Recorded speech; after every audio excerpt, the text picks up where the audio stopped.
My name is Ryan Stillwagon. I am a PhD candidate in the Department of Sociology at the University of British Columbia. I study queer food insecurity, sexual health, and among other social inequalities related to this, poverty, material deprivation, and so forth. I come to this Two-Spirit Dry Lab through my friendship with Harlan, maybe for the past 6 years or longer, both as PhD students and also scholars interested in intersectional forms of hardship, oppression, and also ways to reframe and re-narrate those hardships. Hi everyone, my name is Harlan Pruden. I am First Nations Cree. I work here at the British Columbia Centre for Disease Control.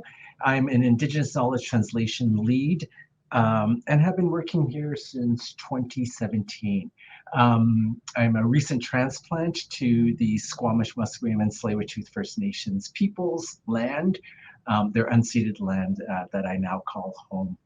I am also a PhD student at Simon Fraser University in the Faculty of Health Sciences, where I'm looking at how Two-Spirit as a concept and an organizing tool facilitates Indigenous, gender, and sexual minorities or diverse people to access health and wellness information. Does it? Can it? And how does it? Are my big questions that I have. I'm also one of the founding members and a member of the Two-Spirit Dry Lab, which is Turtle Island's first ever Two-Spirit research group that solely focuses on Two-Spirit people, communities, and experiences. First of all, come to the workshop because we're going to talk about an hour-long conversation around the gender diversity that existed in many traditional Native communities prior to colonization. And so really, really quickly, is that prior to colonizations, many First Nations communities or Indigenous peoples had more than two genders. Right now, we just think of gender being man and woman. I will just speak on, for my Cree nations, we had 4 different genders. And genders were your role within society. So very briefly, men hunted, women gathered, and you couldn't have access, like if you were a Napweo, a man, you couldn't have access to a woman's camp. And if you're an Esquia, you couldn't have access to the men's camp, right? And so if there was ever imbalance or disharmony amongst these two camps, you couldn't exchange, right? But us as a Yaqui, that was our gender, we had equal access and unfettered access to these two camps. And so we played this mediator role. And so some nations had 12 genders, and they had 12 different camps or groups, each performing a role that no other group could perform. And so it's just that. And we will also be talking about sex, because once you have a non-binary gender understanding, sex becomes superly interesting. And a part of my scholarship and understanding is trying to figure out, and Ryan and I are working on a project right now, like how do we navigate and decolonize sex, as well as gender within the Two-Spirit Dry Lab, but also how do we decolonize sexuality? And then what is the teaching and the relevancy, but the importance and that intercultural exchange from Indigenous and non-Indigenous people around different ways of conceiving notions of and understandings of gender, of sex, as well as sexuality. So as a settler and also an ally, I think first it's figuring out, and being curious, right? Understanding that, there is more of a spectrum to sexuality, there is more of a spectrum to gender expression, and that these forms have been with us for longer than, modern day North American societies have, right? Included in Indigenous communities, as Harlan had mentioned. So, this is sort of figuring out,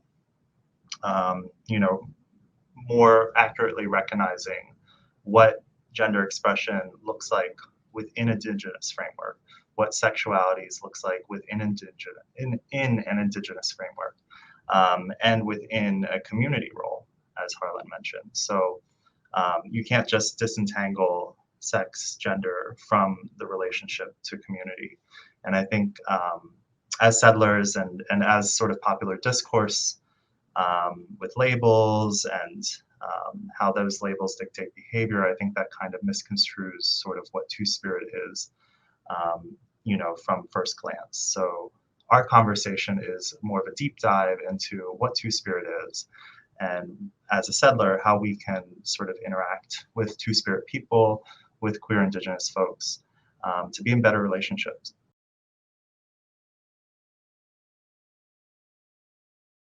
And so, part of the work that we will be looking at in our workshop is a two-eyed seeing approach of how do we harmonize and how do we get in good relations with one another, but also how do we bring these two very different worldviews, knowledge sets, and put them into relations. And I also want to highlight what two-eyed seeing approaches, like if we think of glasses, right? One as the Western eye and all of the strengths and perspectives that that Western perspective brings, and then one as the Indigenous eye, or honoring and centering Indigenous perspectives, frameworks, and practices. And this teaching comes to us from Elder Albert Marshall, who's Mi'kmaq. And it's the idea that these lenses can both work together to strengthen our understanding of any modern day problem, right? So it's really it's being collaborative, it's ceding space and being respectful of difference, seeing difference as a strength, and seeing those differences working together to promote us to more viable, sustainable futures. And I think that's a model we're trying to bring to other communities, and to say, hey, listen, there is a lot and hard conversations to have, but we are also trying to do this work so that we can all share the weight of some of the historical violences and injustices, so that we can create space to figure out who we want to be and how we want to be within Western and Indigenous frames of knowing. And I see this model, right, as promoting an argument for reconciliation, right? This is a collaboration that can be modeled elsewhere, in ways to produce new knowledge for socially pressing issues, to have better relations with different stakeholders, including Indigenous stakeholders and settler stakeholders.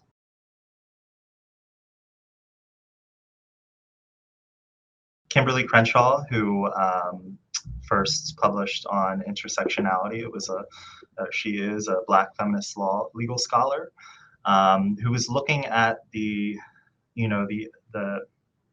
exacerbation of multiple systems based on identities. So we take that into a lot of our scholarship and understanding today to figure out what are the different diversely situated aspects that sometimes can compound to make access to healthcare harder, access to housing, also, like sexual expression, the ability to have a stable and meaningful job, and why are things, compounding for certain groups and not others.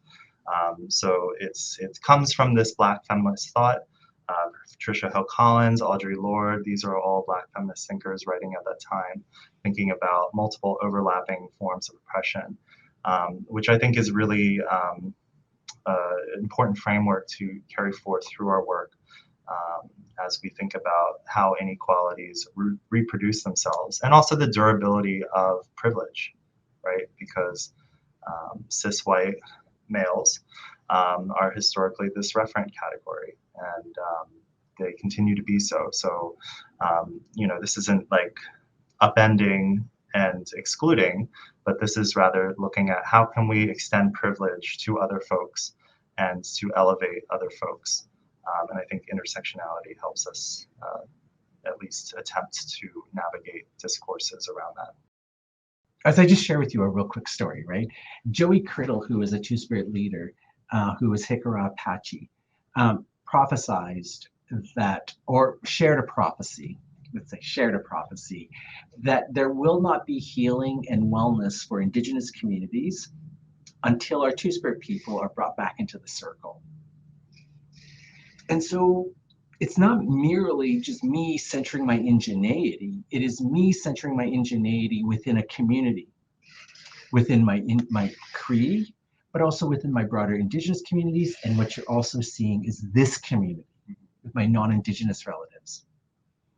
And you can kind of see that there's these interlocking circles, and it's like holistic. It's not just me, me like taking a pill and being all healthy. No, it's me in relations with myself, my Nehiyô, my First Nations community, my broader Indigenous community, but ultimately with all and my non-Indigenous relatives. And so that, I think, is the work, and about the scholarship as well as the conversation is how do we get in good relations with one, with us, with me, myself, I, centering, and then with everything around me.